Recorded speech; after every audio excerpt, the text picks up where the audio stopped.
Today we have a topic of advertisement. I know a lot of viewers are very much interested in this world of advertisement, which we can find in each and every alley of our lives. Well, even before getting into the analysis of advertisements, whether they are print or video, it's imperative for us to know why advertisements. Now, whenever we are checking our mails, whenever we are browsing through the websites or any magazine, or even when we are walking on the street, we are watching a film, we are watching television, everywhere we are encircled by these advertisements in any form, print, ambient, video, whatever. So it's very important for us to know why advertisements.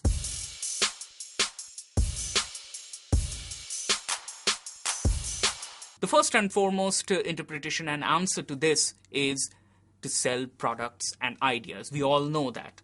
But along with selling the product and the idea, there are certain attachments to it. So these attachments has to be, or these attachments have to be sold to us. So along with the product and idea, we have the lifestyle attached to it. So the lifestyle and the environment which the product creates in a man's or a woman's world is very important, which has to be portrayed in the advertisement. There's another sense attached to the advertisement, is that advertisement is good. Advertisement gives us a sense of self-emancipation or a self-righteousness.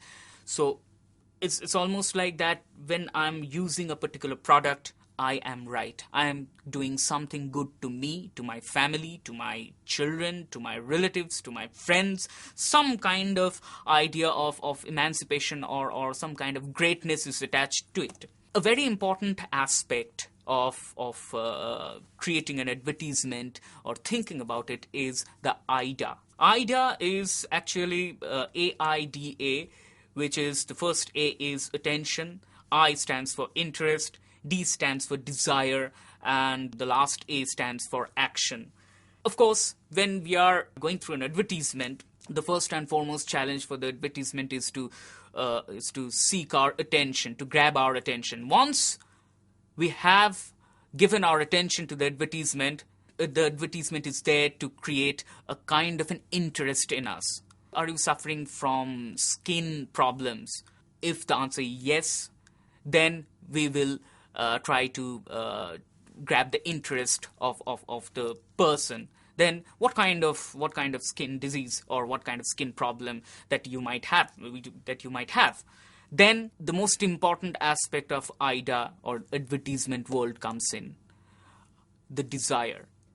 Well, I would like to point here is that there are three kinds of longings in our lives. One is need.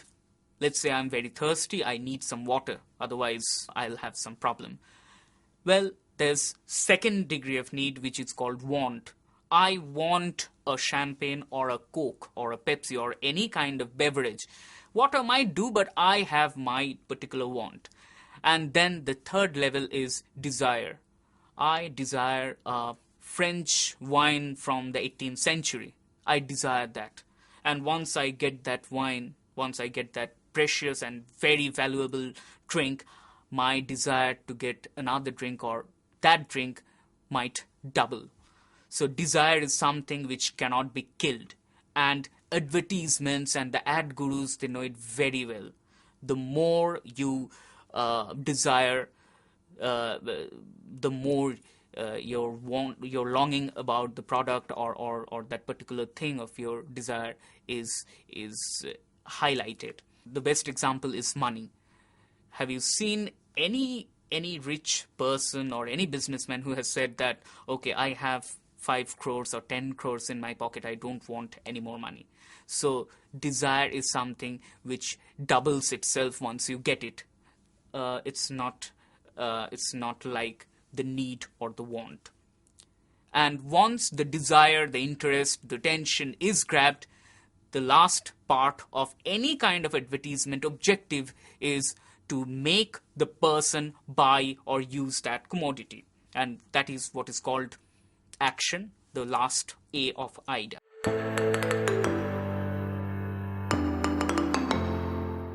Based on the form of media, we have, as you might be knowing, we have print, radio, audiovisual, and a very new kind of ad is very popular in the international market. It's not very popular in India, which is called the ambient ad, making use of the ambience in order to create the ad. And based on strategies of using ads, we have covert ads, the hidden ads, just like an in-film ad where Amitabh Bachchan might be saying something about Kesh Kala Tel, or Hrithik Roshan in his dialogue might be saying anything about Avon cycles, as we have seen in Koi Mil Gaya. Well, there are other ads like surrogate ads. We all know that liquor advertisements are banned, but the products and the names are shown to us in various ads. Let's say ABC Holidays, because ABC might be the name of a kind of a vodka or a rum or a whiskey which you are not entitled to show on the television or in the media.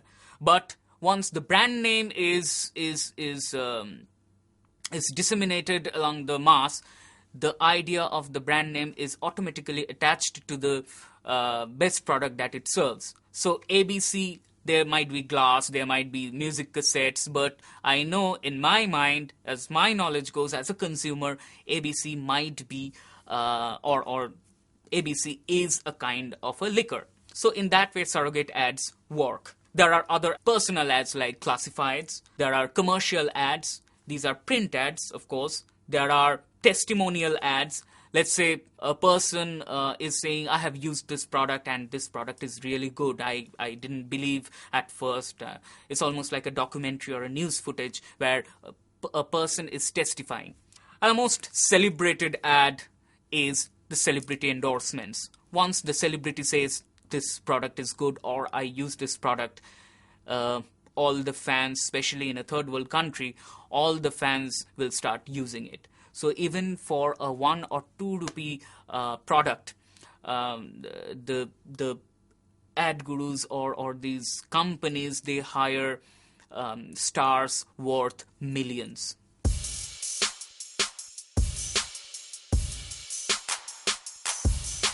How do advertisements work? That is very important. There are a lot of ways in which it works, but we will discuss, or rather we will limit our discussion to only 5 methods which are very popular and which are very important to our lives. The first and foremost thing is the hidden message. Most of the ads, they have a hidden message. Messages that have double meanings, or messages which influence our unconscious.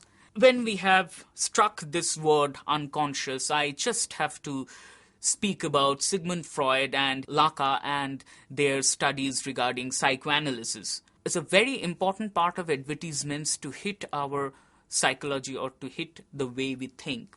According to psychoanalysis, according to Freud, the mind is divided into 3 parts, the human mind. One is the conscious, which is around about 15% of our mind. The second is the preconscious, which is in negligible amount. A lot of people say this is the subconscious, but in psychoanalysis there's nothing called subconscious. It's the preconscious. And the most important part is the unconscious, the part of the mind which we even don't know. I don't know what is there in my unconscious. It is all the repressed desires, the fears, everything is stored in the unconscious. Maybe the sexual desire, maybe the desire for violence, maybe the desire to become the king of the world. These are always the desire. Remember, we were speaking about desire in the AIDA section. Now, this desire is manipulated, is played with, and advertisements give us a kind of a dream work. Let's say a human desire for the other sex is always there, irrespective of the age. Now, but for our social stigmas, for our social conditions, we cannot explore that. None of the human civilization might be able to explore that. But advertisements just remove the lid of that desire, irrespective of your age, of your social stature, or the kind of position that you have in your family or in the society.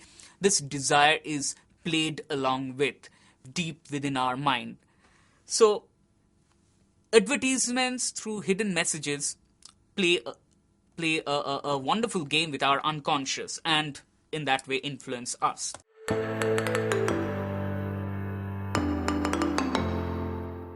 Now you can see on the screen a weird kind of an ad of Kellogg's cornflakes. Now, according to sociologist Packard, a 1957 bestseller, The Hidden Persuaders, has said that advertising is dangerous because it uses psychology to create emotionally loaded hidden messages.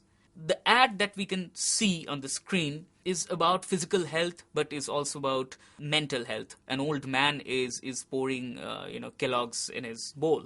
So he's physically weak, but he wants to stay mentally fit, because he has the urge to have that and the urge to make his health fit. It's the classic instance of a doctor uses this product. We can see that a respectable old age mature man is using this product, and it's also kind of a joke. It's not that the doctor says or the mature man is using. It's a kind of a joke where you have, the ad says, it's a kind of a split personality where a kind of a lazy hedonism is meeting with a kind of a disciplined self-improvement. Cornflakes of this Kellogg's product serves both these interests. The second one is shifting loyalties and maintaining the status quo. By this we mean that the advertisements tell us what to think, what to endorse, and what to chuck off, and how to think about the world. Now, it creates or cultivates a very strong sense of brand loyalty on the first part, and secondly, it also urges the consumers to change loyalties and get into the status quo. In one way, what the multinational corporations want us to think, we think in the same way. Now, on the screen, you can see that there are two t-shirts. On one, you have the image of Che Guevara, and on another, you have, in a similar fashion with a similar kind of cap, you have the image of Cher, the popular singer. Wallemont, in his book Advertising in the 60s, already stated something very important regarding this. Advertisements embrace the anti-authoritarian, hippie, counterculture, revolutionist movements, where Che Guevara and underground rock movement, all these things, they become a part of the merchandising designs. But these anti-authoritarian designs are produced, distributed by very authoritarian multinational corporations who are very much manipulative. So you might think that why certain ideas, certain images which are revolutionary are promoted by people against whom these revolutionaries have fought. Now that's the catch of the day. Once you endorse your enemies, you are defeating your enemies in such a way.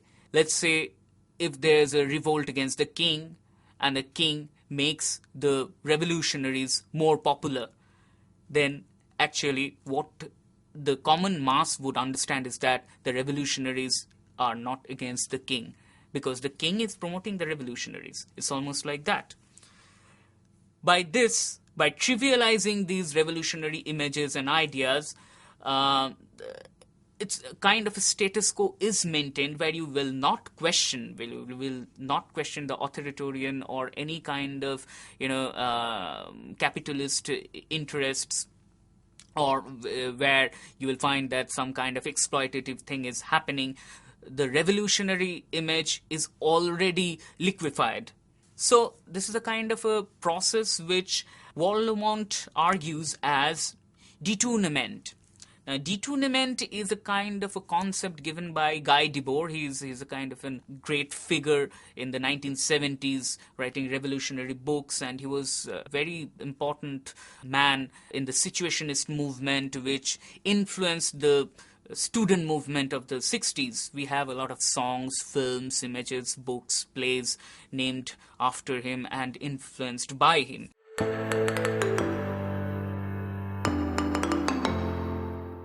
Now, detournement refers to an artist's reuse of familiar images by shifting the context to create a new work with a different and often contrary message. Let's say, if I am anti-something, I am using those images and I am interpreting those images in my way.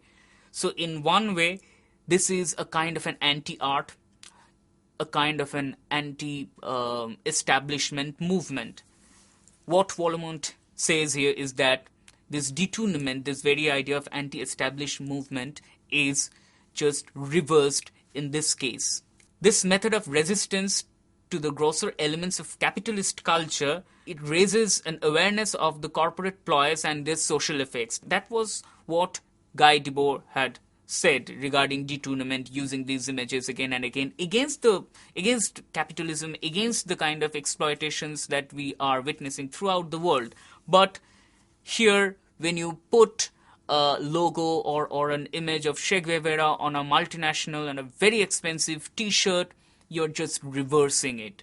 You are trivializing a kind of a thought or a kind of a movement or a kind of a revolutionary aspect in a very capitalistic, interesting way. So this is another very important aspect of maintaining the status quo and shifting the loyalties. Now, mediation of reality. Mediation of reality we see every day. On the screen you can see that there's a print ad of Guess, and the lady in the forefront is Paris Hilton. Regarding this print ad, I would like to paraphrase a comment by Marshall McLuhan from Understanding Media. When the movies came, the entire pattern of American life went on the screen as a non-stop ad. Whatever any actor or actress wore or used or ate was such an ad as had never been dreamed of. The result was that all ads in magazine and the press had to look like scenes from movies. This was Marshall McLuhan saying these things in 1964, and we know that how this is true in today's world. Now, news and advertisements have blended together to such an extent and reality that falsehood and what is false, what is true, what is real, they have no difference.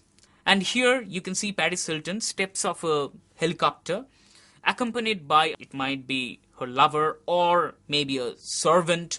This ad looks like a paparazzi photo because here this model is Paris Hilton and is projected as Paris Hilton in the ad, and it blurs the boundary between reality and fantasy.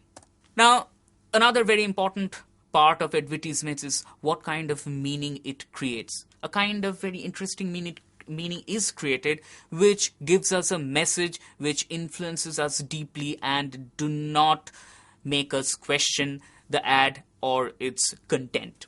Now, by the magic of meaning, I mean ads do not just sell products but infuse those products with a meaning for the people who use them. Hence, ads influence our values and underlying beliefs. Again on the screen I have Louis Vuitton print ad where it shows that Bono, the very popular U2 singer, and his ex-wife is landed from a private aircraft in what it seems to be a land in Africa, a kind of a forest land in Africa. Now, Raymond Williams, another very important theoretician and thinker, in his Magic System in 1962 had said that advertisement has passed the frontier of the selling of goods and services and has become involved with the teaching of social and personal values. It is also rapidly entering the world of politics. Advertising is also, in a sense, the official art of modern capitalist society.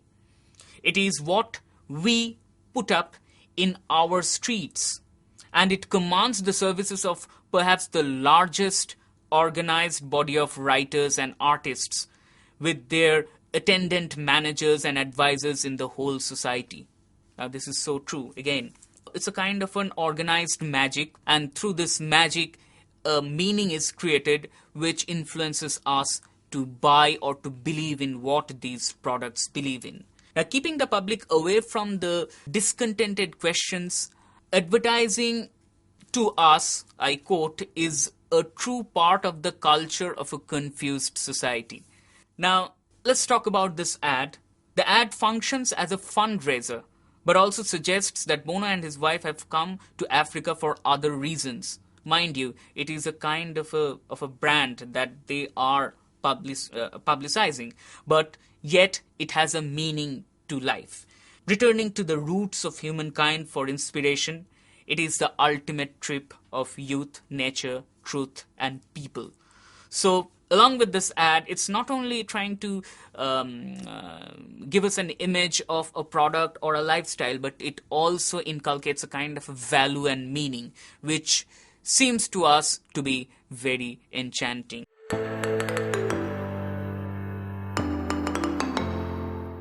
The last part is imitative desire, where psychoanalysis plays a huge part. By imitative desire, I mean that ads play upon people's tendency to desire what others desire. Let's say that person has a kind of a beautiful product or has endorsed a beautiful lifestyle. It is a normal tendency, which even the ads show, is that I will have that kind of desire to imitate that life or to imitate a person who is using that product. Ads manufacture desire. Of course, they manufacture desire within us to imitate the others through commodities, which is very important. Not through values, not through principles, not through ideologies, but through commodities. We have a very interesting ad here, ad of a bookstore. According to a French theorist, René Girard, he says that we often desire to become the other when the other is powerful, famous, or beautiful. However, it is impossible to become another person. This impossibility keeps our desire alive. I already mentioned a few minutes ago that desire is something which you cannot fulfill. So the more you go towards your desire, the more the desire will go away from you. So it's almost a kind of an interactive ritual where we see the ads, we watch the ads, where within that ad someone is trying to imitate a person who is using the product. And by seeing that process, it's a kind of almost a kind of a unconscious ritual that we have as the onlookers, that we try to imitate the people who are using the products within the ads. In this print ad also, this kind of a thing takes place, where the visual is very interestingly done. Now, ads serve in this way. We see a product, someone in the ad wants the product, and we want the product because it is desired by the others. Now, these were the 5 very important aspects of how the advertisements work and how the advertisements influence us. I hope you have a lot of questions, a lot of food for thought. I hope you will find out a lot of advertisements on your own and try to interpret them in all the ways that we have discussed. Thank you.